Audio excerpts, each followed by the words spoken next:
What if I told you that how do I become a millionaire is actually the wrong question?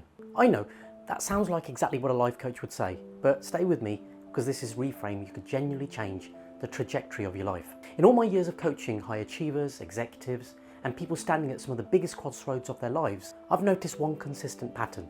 The people who build real, lasting wealth, the ones who don't just hit a number but sustain it and still feel good when they get there, they didn't just find the right strategy. They became a different kind of person first, and that distinction changes everything. So today, we're not talking about stocks, property ladders, or passive income blueprints. We're talking about identity, who you need to become, and why doing it without losing what matters most along the way is not just the wiser path, it's the only one worth taking. Let me take a guess something about you. You're driven, you want more, financially, professionally, and in terms of what your life looks like and feels like. And you've probably absorbed a version of the millionaire story that goes something like this. Work hard enough, sacrifice enough, hustle long enough, and one day it'll all be worth it. So maybe you're doing that. You're putting in the long hours, skipping the weekends, saying no to things that genuinely matter. The holidays, the quality time, the moments of just being alive and present. Because you're betting on a future version of yourself that's richer, freer, finally arrived. But here's what nobody warns you about. I've met and worked with people who had every financial goal they ever set and felt completely hollow when they got there. The marriage had quietly drifted. The health had taken hits they kept telling themselves they'd deal with later. The sense of joy, the actual aliveness, had checked out somewhere along the way. They'd won the money game and lost nearly everything else. That's not success. That's an extremely expensive mistake. And you don't have to make it. Here's the shift I want to offer you. Forget the million for a moment and ask yourself a different question. Who is the person who becomes a millionaire and stays one? Not what do they do? Who are they? What do they believe about themselves? How do they think about risk, failure, patience and time? How do they show up in their commitments, their habits, their relationships? Because lasting wealth is an expression of identity before it's ever a result of strategy.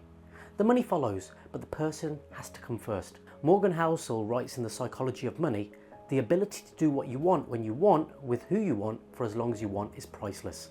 It's the highest dividend money pays. He's not describing a bank balance, he's describing freedom. And you cannot purchase freedom with money if your health is broken, your relationships are fractured, and your sense of purpose went missing somewhere in the chase. True wealth is multidimensional, and the person who builds it and gets to actually enjoy it understood that before they started. So how do you become that person? So here are 3 things to start working on right now before the money arrives. Step 1, adopt an ownership identity.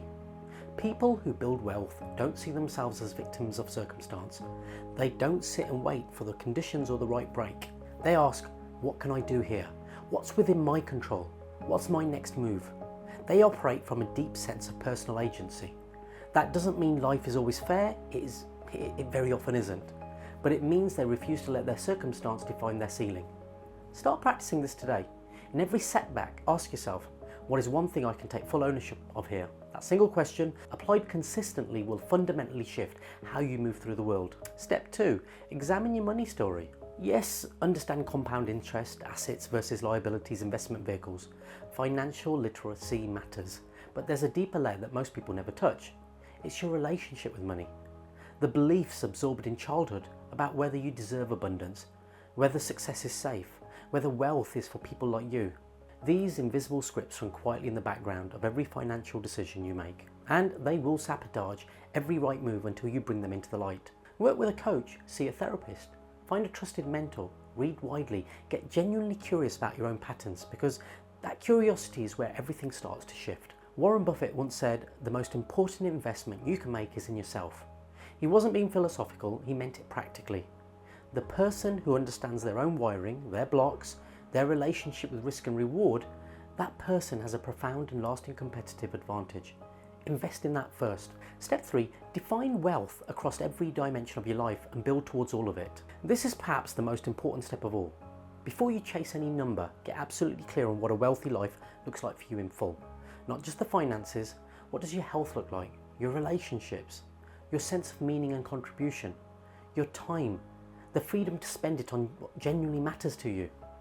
Design that complete vision and keep it somewhere visible, because the people who arrive at financial success and feel empty built a one-dimensional plan.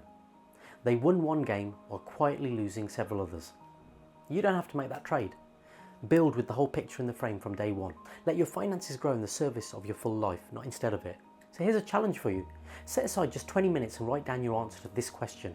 Who is the person I need to become? Not what do I need to do, who do I need to be, what do they believe, how do they spend their time, how do they treat their health, their relationships, their own growth. Write it out honestly, then ask, how close am I to that person right now? That gap isn't a problem, it's your roadmap. Drop your biggest insight in the comments below, I'd love to read it. Now, wealth is absolutely possible for you, but it starts with identity, not strategy. Become the person first. Protect what matters on the way and build something you'll actually want to live in when you get there. Now, if this resonated, hit the like button, subscribe if you haven't yet, and share it with someone who needs to hear it. Until next time, I'm Dr. Rakish Rana, the Clear Coach.